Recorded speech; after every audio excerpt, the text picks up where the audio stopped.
어렵고 답답한 정치 현안들을 여러분께 시원하게 설명해드리는 정치 오픈어 순서 시작하도록 하겠습니다. 오늘의 첫 번째 주제어입니다. 누가 대표? 황교안 자유한국당 대표가 어제부터 무기한 단식 투쟁에 돌입했죠. 오늘로 이틀째인데요. 청와대 앞에서 하려고 했는데 청와대 앞에서는 경호상의 문제 때문에 곤란하다고 얘기하자 밤에는 국회에 가서 국회에 설치한 천막에서 어젯밤을 보냈습니다. 그리고 오늘 아침 다시 청와대 앞으로 자리를 옮겼는데요. 어제 황교안 대표가 청와대 앞에서 농성 중일 때 전광훈 목사, 광화문 쪽에서 문재인 대통령 비판 집회를 계속해서 주관하고 있는 사람이죠. 전광훈 목사가 황교안 대표와 나란히 앉아서 여러 차례 이야기하는 모습을 보였습니다. 그런데 이때 모습을 가만히 보면 전광훈 목사가 황교안 대표의 제지에도 불구하고 만류에도 불구하고 참 긴 시간 동안 이런저런 얘기를 많이 했습니다. 누구도 전광훈 목사를 말리지 못했고요. 강기정 정무수석이 황교안 대표 만나기 위해서 왔을 때도 황교안 대표보다 전광훈 목사가 훨씬 더 긴 시간 이야기를 하는 모습을 보였습니다. 그래서 이 영상을 여러분께서 보신다면 누가 자유한국당 대표지 하는 생각이 들으실 것 같아서 누가 대표 이런 주제를 정해봤습니다. 잠시 뒤에 영상 여러분께 전해드리도록 하겠습니다. 두 번째 주제어 보겠습니다. 비판은 빼고 역시 자유한국당 관련 소식입니다. 자유한국당이 이틀 전에 청년정책 발표 간담회를 했는데 이때 청년들로부터 자유한국당에 대한 상당히 강도 높은 비판의 목소리가 나왔었죠. 자유한국당 지지한다는 얘기 하기가 부끄럽다. 그래서 나는 샤이 보수가 아니라 수줍은 보수가 아니라 쉐임 보수다. 수치스럽게 생각하는 보수다. 이런 얘기까지 나왔는데 한국당이 공식 유튜브 채널에 이 만남의 장면을 올렸습니다. 그런데 청년들이 자유한국당 비판하는 쓴소리는 모두 빼고 현 정부를 비판하는 목소리만 유튜브 채널에 올렸다고 하네요. 무슨 의도가 있었던 것 아니냐 이런 얘기가 나오고 있는데 그래서 황교안 대표가 청년들 만났을 때 나왔던 자유한국당에 대한 비판의 목소리 여러분께 자세하게 전해드리겠습니다. 그리고 오늘 정치 오픈어 순서 때는 오랜만에 이재명 경기지사 관련 소식도 여러분께 전해드리겠습니다. 양정철 민주연구원장과 만나서 방송하는 모습이 오늘 오전에 공개가 됐는데 내가 왜 비문재인으로 분류되는지 나는 이해를 못하겠다 이런 얘기를 했다고 하네요. 잠시 뒤에 여러분과 함께 영상 보면서 생각해 보도록 하겠습니다.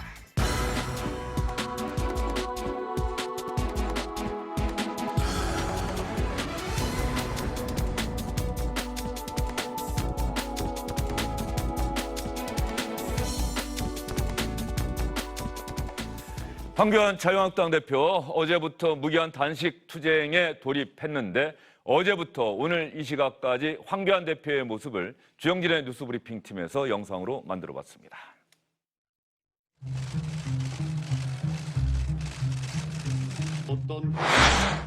어떤 생을 두고 볼 수가 없습니다. 절체절명의 국가 위기를 막기 위해 무기한 단식 투쟁을 시작하겠습니다. 죽기를 각오하겠습니다.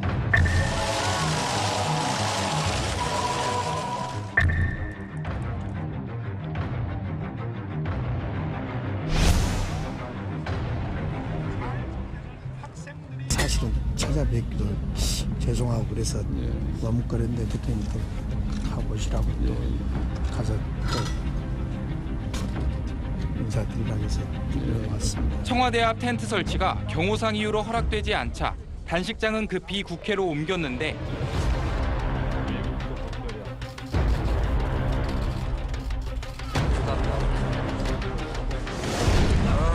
좋습니다. 거기가 좋습니다.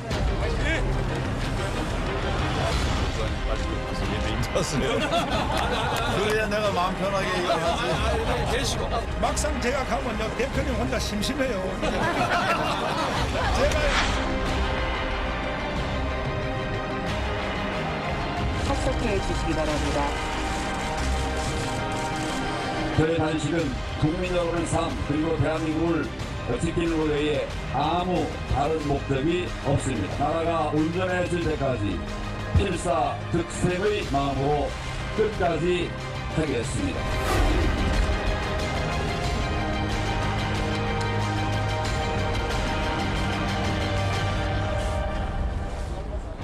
필사즉생의 각오로 임하겠다 이렇게 이야기를 하고 있습니다. 박창환 장안대 교수, 김병민 경희대 개공교수, SBS의 이영근 논설위원 함께합니다. 세 분 어서 오십시오. 네, 안녕하세요. 황교안 대표가 단식 투쟁을 하고 있으니까 오늘 지금 시작이 됐을 것 같은데 문희상 의장과 여야 주요 정당의 대표들의 정치협상회의인가요? 여기에는 불참하겠네요? 불참했습니다. 아, 불참했습니까? 정치협상회의는 정상적으로 2시에 시작을 했습니다. 예. 문희상 국회의장이 주재를 하고 여야 5당의 대표와 실무대표들이 참석을 하게 돼 있었는데 4당 대표들은 다 참석을 했고요. 한국당에서는 김선동 실무대표죠. 김선동 의원이 만 참석을 했습니다. 단식 중이니까요. 자유한국당 의원이 참석하긴 했군요. 했습니다. 예. 그런데 다른 정당에서는 대표들이 참석을 했을 텐데. 대표와 실무대표들이 예. 같이 참석을 했거든요. 예. 그러니까 한국당에서는 대표인 황 대표는 지금 단식 중이고 실무대표인 김선동 의원만 참석을 한 거죠. 예. 그러면 김병민 교수가 자유한국당 사정을 잘 아실 테니까 왜 단식 투쟁이라고 하는 방법을 선택했는지 지금도 궁금증이 안 풀린다 이렇게 얘기하시는 분들이 많아요. 네, 뭐 황교안 대표의 설명에 따르면 두 가지 아니겠습니까? 바로 이제 내일을 거쳐서 자정이 되게 되면 지소미아에 대한 최종 이 파기에 대한 결정이 이루어지게 되는 날이기 때문에 대한민국 안보와 국익을 위해서 목숨 걸고 막을 필요가 있다는 게 첫 번째 주장. 두 번째는 12월 3일에 패스트트랙 이 법안들이 본회의에 부의될 가능성이 매우 높은데요. 이것이 자유한국당이 그동안 얘기해왔던 고위공직자 범죄수사처에 대한 강력한 반대 그리고 선거제도 개편안을 막아내기 위해서 무기한 단식 투쟁에 나서겠다는 얘기를 하게 되는 겁니다. 근데 당내에서 이런 황교안 대표의 단식에 모두가 다 같은 목소리를 내는 건 아닌 것 같습니다. 일단은 여기에 대해서 이유는 어느 정도 있는 것 같은데 그 효과성에 대해서 이야기를 드리지 않을 수 없다라는 거죠. 지소미아 파기 때문에 만약에 단식을 결정했다면 바로 이틀 전이 아니라 훨씬 더 이전에 단식을 하면서 국민들에게 읍소해야 되는 과정이 있었던 게 아니니까 첫 번째 비판이고요. 12월 3일에 부의되는 패스트 트랙 같은 경우는 이건 황교안 대표의 단식으로 막을 수 있는 내용이 아닙니다. 실제로 이 패스트트랙을 막아내기 위해서는 표를 확보해야 되고 그 표를 확보하기 위해서 제일 필요한 건 바른미래당 의원들의 표라고 볼 수 있는데 그렇기 때문에 황교안 대표가 보수 대통합 선언을 던졌던 이유들도 이 12월 3일로 볼 수 있는 패스트트랙 국면에서 이 모든 것들을 정치적으로 끌고 가려고 하는 시도였다는 분석이 지배적이었습니다. 예. 근데 최근에 김세연 의원이 던진 돌직구로 인해서 지금 한국당이 굉장히 큰 파란을 일으키고 있는 과정 속에서 황교안 대표의 리더십 문제 때문에 혹시 이런 선택을 한 것은 아닌가라고 하는 외부의 비판도 있는 만큼 여러 가지 해석이 가능한 상황입니다. 황교안 대표의 제1야당 대표의 단식 투쟁, 삭발 투쟁에 이은 박 교수는 어떻게 생각하십니까? 도대체 어쩌려고 그러나 이런 생각이 들었습니다. 일단 명분도 아까 얘기했지만 뭐 지소미아 그다음에 패스트트랙 물론 이견이 있을 수 있습니다. 하지만 내일 저녁이면 끝나는 지소미아를 목숨을 걸고 단식하겠다라고 어저께 단식 투쟁을 한다. 과연 그게 얼마나 명분이 있을까? 그리고 국민의 다수가 지소미아에 대해서 중단해야 되는 거 아니냐 이렇게 여론조사에서도 우위를 차지하고 있거든요. 좀 그런 점에서 명분도 약하고 그러면 시기적으로는 어떠냐라고 보면 사실 그 조국 사태 이후에 지지율이 다시 원래대로 돌아가 버렸지 않습니까? 그리고 지금 영입 시도를 했는데 이거는 역풍을 맞았고 그래서 이제 통합 카드를 꺼내드렸는데 이거는 바람이 불지 않고 그 다음에 맞이한 게 이제 김세연의 당 해체 주장이란 말이에요. 그럼 이거를 갖다가 좀 뭔가 덮기 위한 그런 리더십의 지금 위기를 맞으니까 이걸 덮기 위한 어떤 행보 아니냐 이런 해석이 나올 수밖에 없어요. 좀 그런 점에서 명분도 약하고 시기도 좀 그렇고 무엇보다도 그럼 어떻게 이거를 그만둘 거냐 단식 어떻게 끝낼 거냐 지소미아 내일 저녁이면 끝납니다. 그러면은 단식 영영 안 끝낼 거 아니잖아요. 언젠간 끝내야 됩니다. 그럼 12월 4일이나 돼야지 이제 패스트트랙 여부가 갈릴 텐데 그럼 그때까지는 전국이 아무런 움직임도 할 수 없거든요. 그럼 12월 4일, 5일 이때까지 과연 이 단식과 그다음에 그 동력을 이어갈 수 있을까? 한국당의 동력을 하나로 만들 수 있을까? 좀 그런 점에서 단식이 좀 너무 뜬금없다. 그리고 결과적으로는 한국당에서는 정치공학적으로 해석하지 말라 그러는데 내분을 갖다가 시선을 외부로 돌리기 위해서 무리한 카드를 꺼낸 게 아니냐라고 하는 해석을 할 수밖에 없을 정도로 좀 명분과 시기 앞으로의 향후의 방향 이걸 종합적으로 봤을 때는 좀 뭐라 그럴까요? 지금의 어떤 어려운 국면을 타개하기 위한 활로로서 단식 투쟁이라는 극단적인 선택을 한 거 아닌가. 근데 그 선택이 그렇게 썩 좋아 보이지는 않은 것 같습니다. 예. 실제로 황교안 대표의 리더십, 보수 통합이 지지부진하고 리더십에 대한 의문의 목소리가 당 안에서 나오고 있어요. 과연 황교안 대표가 통합 혁신할 수 있겠느냐? 사실은 지난 주말에 있었던 김세현 원장의 불출마 선언과 당을 향한 쓴소리는 통합 과정이 제대로 이루어지지 못할 것 같다라고 하는 위기감의 발로였다라는 게 김세현 원장의 주장이기도 합니다. 그러다 보니까 여기에 대해서 지금 현재 상태로는 불가하니 완전히 다 내려오고 새 집에 짓자라는 주장을 김세현 원장이 하고 있는 거거든요. 근데 황교안 대표의 선택을 잘 봐야 되는 건 지금 이건 황교안 대표 개인의 선택이 아닌 것 같다는 생각이 듭니다. 김세현 의원의 주장처럼 가게 되는 순간 중도로서의 외연 확장을 위해서 완전하게 당의 쇄신을 가져가야 되는 것이고요. 그럼 황교안 대표와 함께 당의 주류라고 볼 수 있는 상당수 의원들 그리고 핵심적인 위치에 있는 사람들이 전부 불출마를 선언할 수밖에 없는 그런 대규모 혁신이 일어나야만 합니다. 하지만 그런 선택을 선뜻 내리기가 지금은 쉽지 않은 상황이라고 판단이 된다면 간단한 선택은 보수의 강경한 지지층들이 결집하기 위한 수단이기 때문에 그런 과정 속에서 단식을 선택한 것이 아니냐라고 하는 분석들도 나올 것 같습니다. 그것과 맞물려서 생각을 해보면 이영근 의원, 지금 나경원 원내대표는 여당 원내대표와 함께 미국에 가지 않았습니까? 네. 저런 황교안 대표가 목숨을 건 단식 투쟁을 한다면 원내를 책임지고 있는 원내대표도 마찬가지로 황교안 대표와 함께 행보를 하려고 한다면 모든 일정을 거부하고 미국을 가지 말았어야 되는 것 아니냐, 이런 얘기도 나올 법한 상황 아닙니까? 투톱 사이의 어떤 균열, 갈등 뭐 이런 얘기가 그래서 나오는 것 같아요. 뭐 당대표와 원내대표가 정당의 투톱이라고 한다면 그 투톱의 호흡이라는 것이 뭐 이런 상황에서는 뭐 일치되는 모습을 보여주는 것이 당연히 정상적으로 보여지는 행태죠. 뭐 관련해서 홍준표 전 대표가 오늘 아침 인터뷰에서 그런 얘기를 했더군요. 예. 당대표가 죽기를 각오하고 단식을 한다고 저러고 있는데 원내대표는 여당 원내대표랑 어깨를 나란히 해서 미국을 간다. 이게 도대체 어떻게 돌아가는 거냐, 답답한 얘기를 하긴 했는데, 나경원 원내대표로서는 또 한미 방위비 분담 협상이라는 아주 또 중차대한 국가적 문제가 걸려 있는 상황에서 그런 그 국회 차원의 노력에 뭐 이런 문제 때문에 뭐 불참을 한다는 것도 상당히 큰 부담이 될 수밖에 없었을 겁니다. 그리고 그런 면에서 보면 또 한 가지 예상이 되는 게 황 대표의 단식 결정이라는 것이 좀 그 갑작스럽게 당 내부에서의 어떤 그 원내대표와의 그 공감대조차도 제대로 형성되지 않은 채 단행된 게 아닌가 하는 그런 의심이 드는 정황 중에 한 가지로 볼 수 있죠. 예. 그런 면에서 말이죠. 어제 황교안 대표가 청와대 앞에서 농성을 하고 해가 좀 졌을 때입니다. 화면 보니까 정광훈 목사, 광화문에서 문재인 대통령을 반대하는 집회를 주도하고 있는 사람인데 황교안 대표와 만났습니다. 이때 그런 얘기를 하더군요. 황교안 대표가 평상시에는 신앙이 독실해서 나하고 얘기가 잘 되는데 정치 분야에 있어서는 내 얘기를 안 듣는다. 하나님과 소통하면서 혼자서 결정을 했다. 이 단식 투쟁도. 그렇게 이야기를 했는데 정광훈 목사와 황교안 대표가 함께 있는 모습 한번 영상으로 보겠습니다. 목사님 저기 가서 예배 인도하세요. 조금만 이따가 하겠습니다. 그럼 서 있어야지 내가. 지금 대한민국 국민들의 중심이 어디 와 있느냐?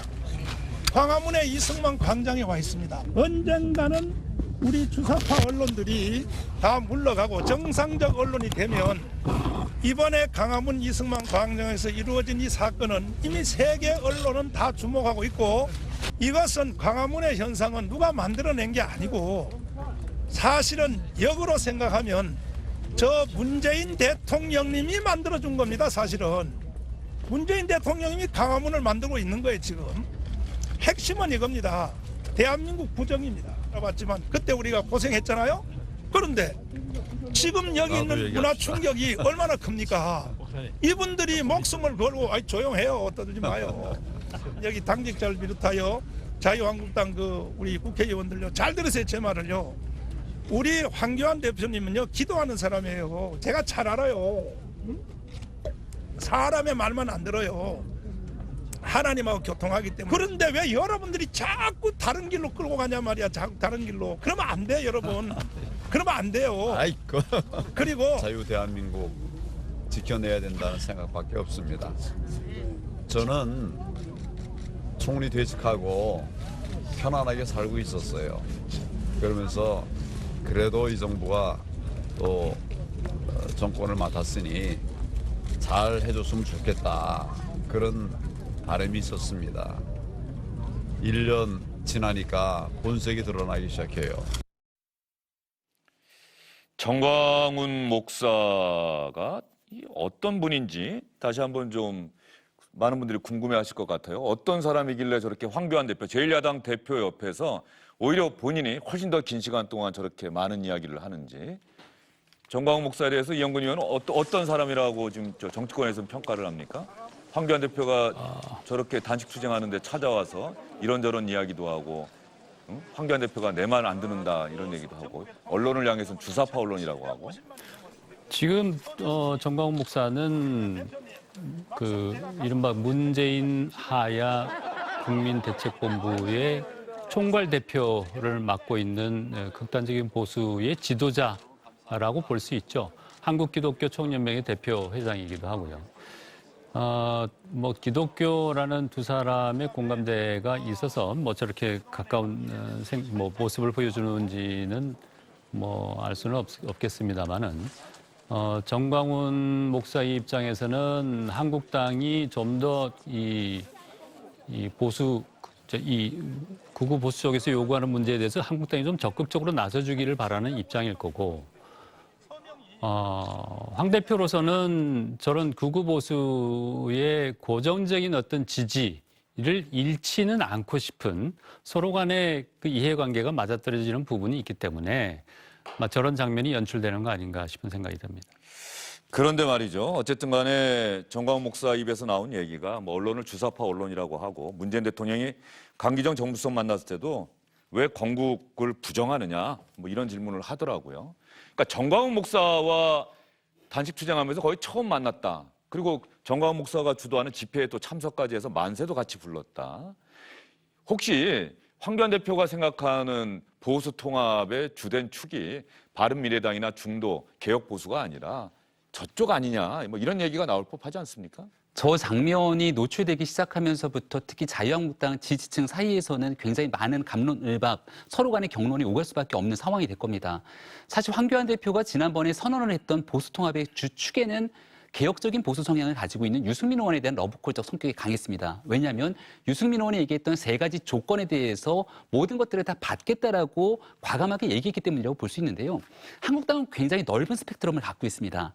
하지만 내년도 총선을 치러내기 위해서 중도 보수의 개혁 성향을 끌어안아야만 선거에 승리할 수 있다. 그래서 폭넓게 모두가 함께 모이자라고 하는 그런 중론을 모으고 있는 상황이었고, 황교안 대표가 여러 가지 당내 이견에도 불구하고 선언을 했는데, 문제는 여기서 유승민 의원의 태도와 대답이 굉장히 뜨뜻미진하게 나왔던 겁니다. 오히려 적극적으로 황교안 대표가 선언을 했음에도 불구하고 신당을 창당한다 그러면서 여전히 진정성을 믿을 수 없다 정도로 얘기가 나오게 되니까 황교안 대표와 주변에 있는 사람들 입장에서는 이것 봐라, 결국은 이렇게 통합이 불가능한 것 아니냐라고 하면서 다시 강경 보수 성향으로 회귀하는 모습을 보이는 것이 아닌가라는 게 당내의 상황으로 볼 수 있거든요. 특히나 그런 와중에 김세현 원장의 얘기까지 있었던 터라 지금은 이렇게 다시 과거로 돌아가게 되느냐, 아니면 총선을 앞두고 국민의 사랑을 받기 위해서 더 넓은 스펙트럼을 향해서 한국당이 나아가야 되느냐에 대한 절체절명의 순간에 황교안 대표의 리더십이 요구되는 상황이라고 볼 수 있습니다. 예, 뭐 유승민 대표가 뜨뜻미지근한 반응을 보였다. 뭐 어쨌든 간에 그럼에도 불구하고 유승민 의원 측과 다시 합치는 것이 보수 통합에 있어서는 좀 희망 아니겠느냐, 이런 목소리가 많이 나올 것 같은데, 어쨌든 간에 그쪽이 잘 안 된다고 하니까 정광훈 목사와 저렇게 단식 농성장에 함께 있고 함께하는 모습을 보는 이 보수 진영을 지지하는 분들의 생각이 또 어떨지, 또 박 교수님 어떻게 평가하시는지. 네, 저 장면을 보면서 황교안 대표가 보수 세력, 극우 보수 세력의 손바닥 안에 놀고 있는 거 아닌가. 당대표 어떻게 됐습니까? 지난 연초에 당대표 선거 기억해 보시면 바깥에 있던, 당 밖에 있던 소위 태극기 세력이 전폭적으로 밀어주면서 전당대회가 전반적으로 극우화되면서 황교안 대표가 당대표로 당선될 수 있었거든요. 그러니까 당대표 된 것도 사실은 이런 극우 세력 덕분이었고, 그 이후에 지지층, 예를 들어 조국 사태 국면에서도 그 광장으로, 광화문 광장으로 수많은 사람들을 나올 수 있게 해주는 마중물 역할을 해준 게 사실은 이 극우 세력이었단 말이죠. 좀 그런 점에서 황교안 대표가 이런 극우 세력의 지지를 벗어나는 거를 굉장히 두려워하고 있다. 정말로 자신이 내년 총선에서 중도표를 의식하고 그리고 유승민계라든지 이런 중도를 갖다가 더 넘어서 유승민을 넘어서 안철수까지 정말 통합을 보수 통합을 이루려고 한다면 일정 정도 극우 세력과의 그런 거리감을 둬야 되는데 지금 놓고 보면 적극적으로 저리 가라고 밀어내질 못하고 가주세요 정도거든요. 좀 그런 점에서 보면 황교안 대표가 과연 중도로 확장을 해서 내년 총선을 정말 이길 생각이 있는 거냐 아니면 이런 극우 세력의 소위 어떤 단단한 지지층을 결집해서 향후에 좀 대선에 염두에 둔 총선은 잘 모르더라도 향후에 대선에서 자신의 단단한 지지층이 돼줄 극우 세력과는 결코 떨어질 생각이 없는 거 아니냐 이런 생각을 이제 할 수밖에 없는 그런 여러 가지 생각을 들게 만드는 그런 장면이었다고 생각합니다. 예. 정광훈 목사가 황교안 대표와 아마 황교안 대표가 자유한국당 대표가 된 다음에 그 다음 달에 한기총 사무실에 가서 만났던 적이 있었어요. 그때 그런 얘기를 했던 기억이 나는데 내년 총선에서 자유한국당이 200석이 안 되면 해체해야 한다. 이 나라가 위험해진다. 이런 논리를 폈고 지금 모든 사안을 좌우의 개념으로 보는 것 같고 주사파라는 말, 빨갱이라는 말 참 많이 하는 것 같고요. 예, 알겠습니다. 정광훈 목사가 강기정 정무수석이 황교안 대표 먼저 만나서 좀 단식을 좀 만류하는 대통령의 의사를 전달할 때 그 강기정 수석과 황교안 대표의 이야기 듣고 난 다음에 말이죠. 강기정 수석이 돌아가려고 하는데 이 정광훈 목사하고도 이야기를 좀 해야 되는 것 아니냐. 그래서 또 앉아서 정광훈 목사와 하는 이야기까지 여러분께 차례로 들려드리겠습니다. 가 무너졌을 때 4.19 때는 학생들이 일어나서 나라를 정돈했습니다. 5.16 때는 아까 회견하시고 국회로 돌아가신다 그래서 그랬는데 저는 그렇게 아니 여기서 어떻게 이 바닥에서 합니까? 버텨보겠습니다. 그럼 여기서 오늘 주무시려고 그럽니까? 예, 그렇게. 아이고 그러지 마시고 걱정이 돼서 감사합니다. 걱정해 주셔서. 저기 경호처에서 너무 난색을 표해서 그럽니다. 그러시군요. 조금 전에 1시간 전에 대통령께 보고 드리고 했더니 사실은 찾아뵙기도 죄송하고 그래서 머뭇거렸는데 대통령이 또 가보시라고 또 가서 또 인사드리라고 해서 왔습니다. 그리고 민부론하고 민평론 그 책자한 대통령께 드렸습니다. 그리고 이제 저희들 내부 분석해서 제가 꼭 답신을 드리도록 그렇게 준비하겠습니다.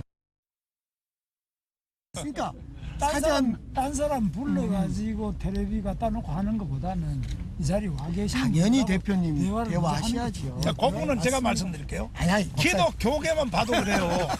아니 어영 목사들만 청와대 불러가지고 밥 먹여주고 왜 나를 안 불러요? 나는 한기총 대표회장이에요. 대표회장. 목사님은 경찰에서 불러대. 아니 이거 농담하지 경찰에서 마시고. 불러 목사님. 아니 문재인 대통령이 왜 저를 안 불러요? 제가 잘 전하겠습니다. 그리고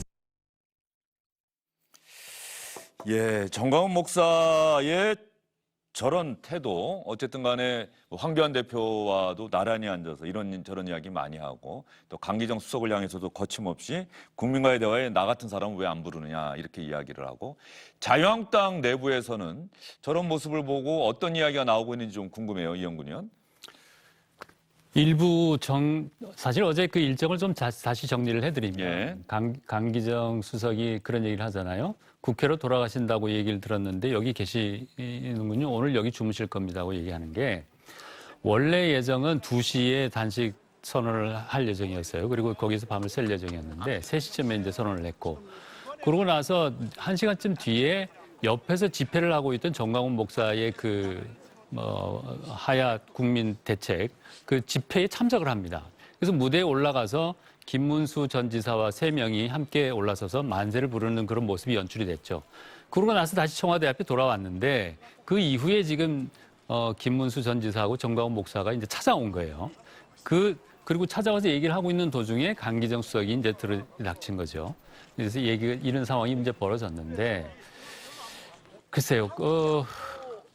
정광훈 목사가 뭐 저렇게 와서 얘기를 하는 것이 사실은 뭐 이 황교안 대표가 생각하는 보수 통합의 어떤 방향성과 연결지어서 해석하는 것이 뭐 지금 상황에서는 좀 약간의 확대 해석 같은 느낌이 들긴 합니다. 그러나 분명한 것은 황 대표 입장에서는 정치 운동, 정당 운동이라는 것이 앞장서서 전위적으로 역할을 해줄 수 있는 적극적인 지지층이라는 게 분명히 필요하기 때문에 그런 측면에서 보면 다소 극단적이긴 하지만 보수 기독교계의 역할이 향후 선거에서 할 수 있는 그 역할에 대한 기대가 완전히 버리지 못하는 거 아닌가. 그런 측면에서 보면 자꾸 헛발질 같은 그런 상황들이 자꾸 이제 연출되는 거 아닌가 그런 생각이.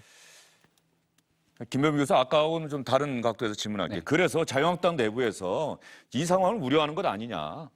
보수 통합의 한 축이 완전히 무너지고 이쪽만 생각하는 것 아니냐. 네. 뭐 그런 얘기가, 그런 우려의 목소리가 나올 수밖에 없는 상황인 것 같습니다. 그러니까 홍준표 전 대표야 뭐 과거부터 계속 지도부를 비판했으니까 그렇다 치고 최근 들어서 목소리를 높이는 인사가 오세훈 전 시장 같은 경우도 이대로 가서 야전 소대장들이 전부 다 사단장의 잘못된 지휘 하나로 전멸할 수 있는 그런 상황에 대한 우려를 애들로 표출하고 나서고 있고요. 김병준 전 비대위원장 같은 경우도 대구 출마를 선언했다가 대구에 가지 않겠다라고 얘기를 하게 되면서 지금 현재 가고 있는 총선의 방향들이 과연 올바른 흐름인가에 대한 내부 반대 기류의 목소리들이 형성되고 있습니다. 아주 만약 이런 방식으로 조금만 더 한국당이 진행이 되게 되는 순간 바른미래당에 있는 인사들 입장에서는 이거는 통합에 대해서 전혀 우리가 함께하자는 신호가 아니구나라고 해석이 되는 순간 어떤 선택을 하게 되겠습니까? 12월 3일에 올라가 있는 패스트트랙의 선거제도 개편안은 보수 통합이 불가하기 시작되는 순간 선거제도 개편안의 찬성 버튼을 누르면서 오히려 연동형 비례대표제 등 다당제로 갈 수 있는 길을 열기 위한 또 다른 해석을 할 수 있는 여지가 충분히 늘어나게 되는 겁니다. 그럼 황교안 대표가 목숨을 걸고 막겠다라고 했던 근본적인 원인은 선거제도 개편을 막겠다라고 하는 것이고 여기와 맞물려 있는 게 검찰개혁의 공수처법 설치 등이 같이 맞물려 있는데 이런 방식으로 가게 되는 순간 정작 목표점을 향해서 가고 있는 모든 것들이 다 무너질 수 있다는 비판의 소지들이 나오기 시작하는 거거든요. 이제 이틀 차기 때문에 지금은 아마 사람들이 좀 지켜보고 있는 형국일 텐데요. 3일, 4일을 지나면서 여론이 형성되는 기류들을 보면서 한국당 내에 어떤 목소리들이 나올지 아무도 예상하기가 어렵습니다. 그렇기 때문에 제가 황교안 대표 리더십이 필요하다는 얘기를 드렸던 부분은 굉장히 갈라질 수밖에 없는 이런 여론 속에서 어떤 결정을 내려야 될지에 대한 마지막 최종 선택지의 순간들이 점점 다가오는 게 아닌가 싶습니다. 일단 대표가 단식 투쟁이라고 하는 방법을 선택했기 때문에 자유한국당 내부에서는 이제는 다른 소리는 하지 말자. 어쨌든 대표가 단식 투쟁하고 있는데 김세훈 의원 같은 경우도 왜 단식 투쟁을 선택했는지 이해하려고 노력하고 있다. 이 정도 반응이 나오고 있습니다. 당 해체까지 요구한 김세훈 의원도 저런 이야기를 하고 있는데 물론 김세훈 의원은 100% 동의할 수 없다는 뜻이 저 말에 담겨 있는 것 같고요.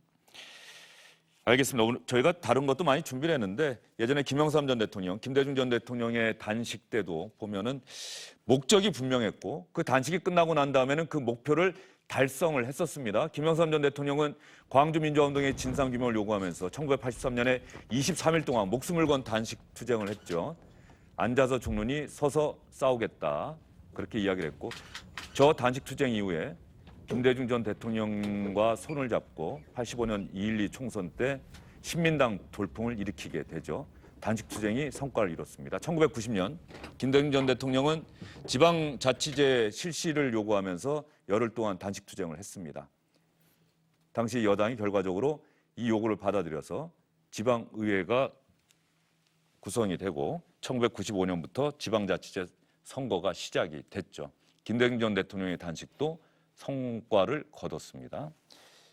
황교안 대표의 이번 단식 지금 세 가지를 요구하고 있는데 지소미아 종료 철회, 패스트트랙으로 지정된 선거법과 공수처 설치법 철회와 포기를 요구하고 있습니다. 과연 언제까지 단식 투쟁을 하게 될지 또 단식 투쟁은 성공을 거두게 될지 지켜봐야 될 것 같습니다.